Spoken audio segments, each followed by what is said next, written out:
Hello and welcome students. Welcome you all in my history class. Today we are going to discuss class 10 history chapter 1, the rise of nationalism in Europe. This is the second video and our topic is the making of nationalism in Europe. So let's get started. Now students, as we know that in the mid 18th century Europe, there were no nation states as we know them today. Nation state means where people share a common culture, a common history, language, tradition, and a sense of brotherhood among the people.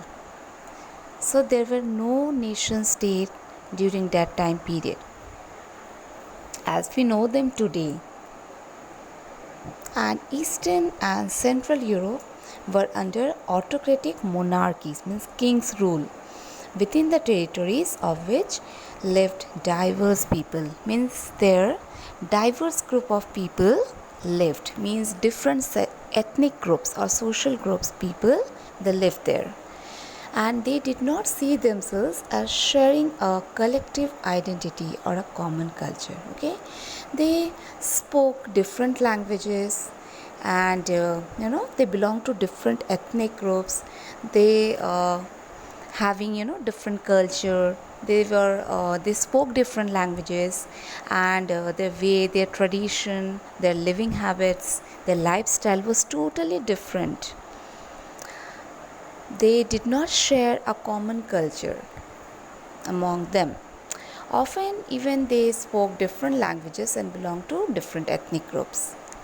Next, the Habsburg Empire that ruled over Austria-Hungary, for example, it was a patchwork of many different regions and peoples. Okay, here in the Habsburg Empire, it was an example where diversity exists, means different social groups exist or prevails, different region belonging to different people. Okay, it included the Alpine region and Tyrol, Austria, Sudetenland, as well as Bohemia. But the aristocracy was predominantly German speaking.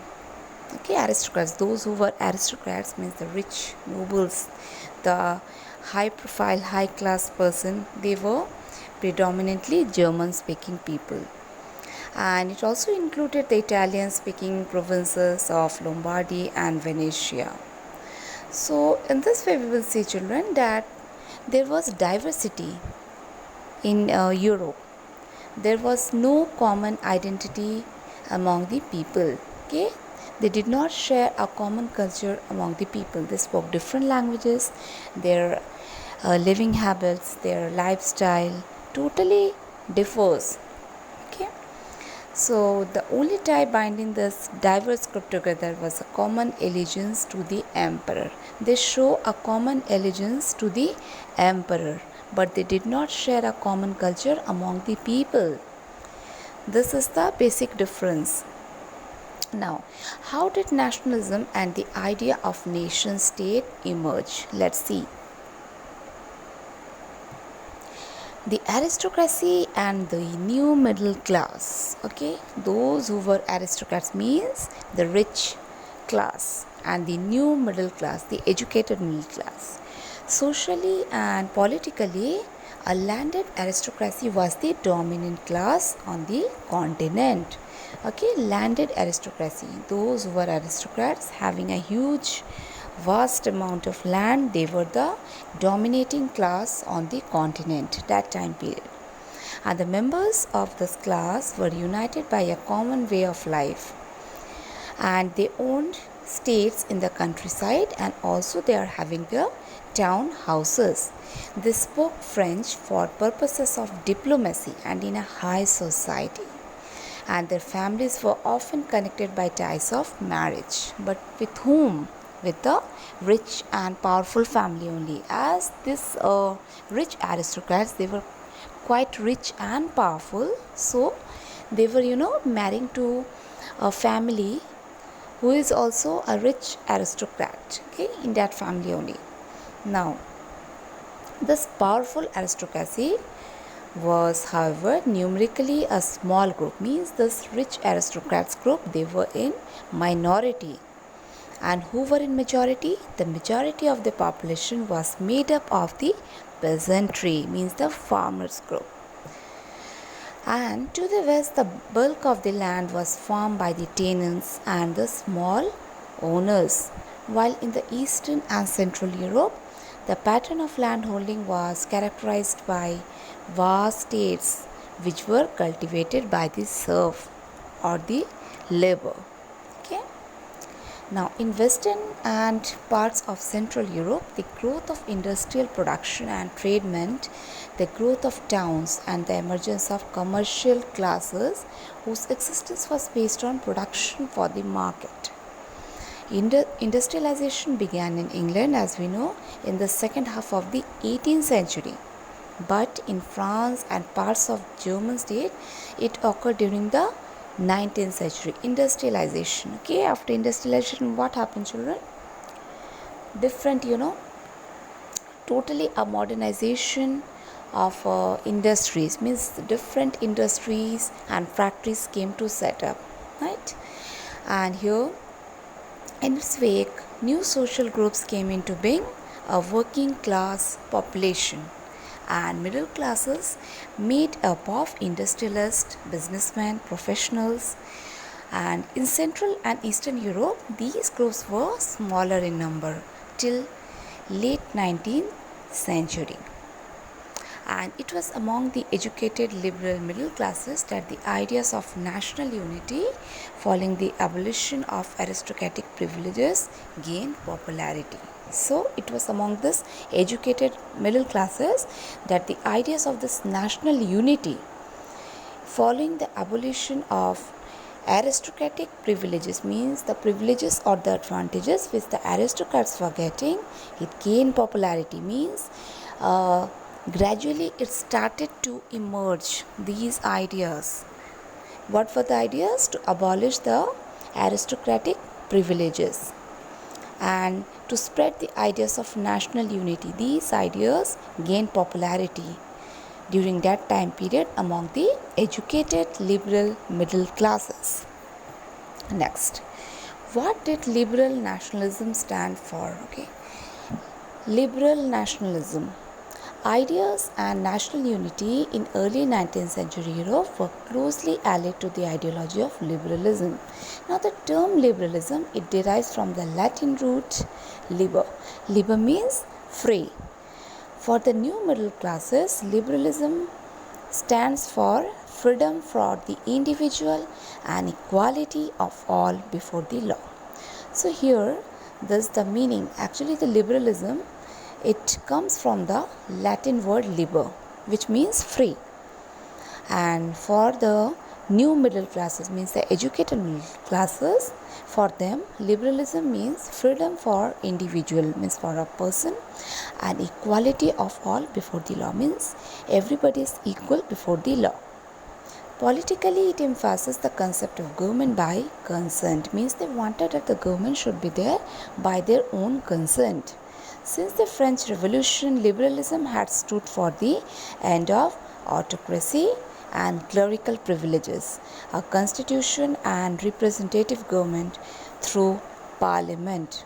And 19th century liberals also stressed the inviolability of private property.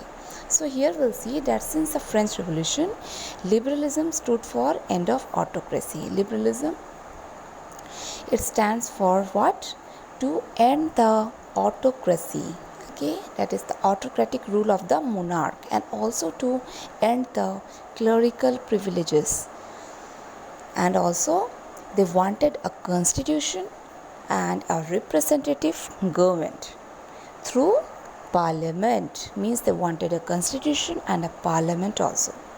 And the 19th century liberals, they also stressed, means they also wanted to inviolate the private property. Next, yet equality before the law did not stand for universal suffrage. It does not mean right to vote for everyone. How? Let's see. Because here you'll see that the right to vote and to get elected was granted only to the property owning men, means those men who were rich, those who were having property, they will only get the right to vote, that means political rights. Men without property and all the women, they were excluded from political rights, means they did not have the opportunity or the rights to vote. And only for a brief period under the Jacobins Club, all adult male, they enjoy the suffrage. Okay, all the adult male means those who, all adult means not only the property owning, all means non-property section of men also, they can give the votes. So here, that is under the Jacobins period. However, the Napoleonic Court went back to limit the suffrage and reduce women to the status of a minor. Okay, during the Napoleon Bonaparte's rule, women did not get the status of a adult suffrage or any kind of rights. Women were not getting. It's subject to the authority of father and husband only, means it was only the male members, they were getting all types of rights and liberties and freedom and rights also. Throughout the 19th and early 20th century, women and non-property men organized opposition movement demanding equal political rights. So what happened through the 19th and early 20th century, women means all the women and non-property men, those who are not getting the political rights, they organized opposition movement, they oppose, they demanded equal political rights in the society. So in the economic sphere, liberalism stood for the freedom of market also, means freedom of market also people wanted, and they wanted abolition of state imposed restrictions on the movement of goods and capitals. To abolish means to remove the restrictions which were imposed that time for the movement of goods and capital. So here the businessmen and the traders, they were suffering a lot because lots of restrictions were there for the movement of goods and capitals. So they wanted to remove this system. So during the 19th century, this was a strong demand of the emerging middle class people. Okay, so these were some of the demands of the educated middle classes. And here, Napoleon's administrative measures had created out of countless small principalities a confederation of 39 states. And each of these possesses its own currency and weights and measurement. A merchant traveling in 1833 from Hamburg to Nuremberg to sell his goods would have to pass through 11 custom barriers, and also they have to pay a custom duty of 5% as in each one of them, and duties were often levied according to the weight or measurement of the goods. So these were some of the obstacles or problems people were facing that time. Okay, that businessman or a trader, they were facing a lot of problem because lots of restrictions were there, and also there was no uniform system of weight and measurement. Okay, there was no uniform system of weight and measurement. Okay, and so they wanted to remove this obstacles and all this this type of custom barrier and all.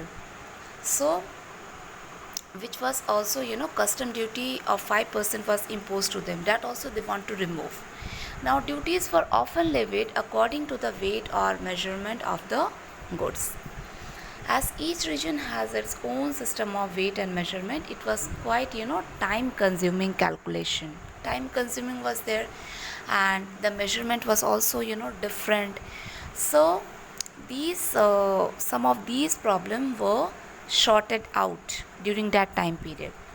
So such conditions were viewed as obstacles to economic exchange and growth. Economy will not develop if this problem will prevail in a society. So what happened in 1834, a custom union or Zollverein was formed at the initiative of Prussia and joined by most of the German states. So the union, this Zollverein, Okay, it abolished the tariff barriers and reduced the number of currencies from over 30 to 2. Okay, so these were some of the solutions which was given, okay, to the people that time. Now the creation of network of railways also stimulated mobility that time, which harnessed the economic interest to national unification. And also a wave of economic nationalism strengthened the wider nationalist sentiments growing at that time. So in this way the problems were sorted out, and a new wave of nationalism emerged during that time period. So this is all for today's video.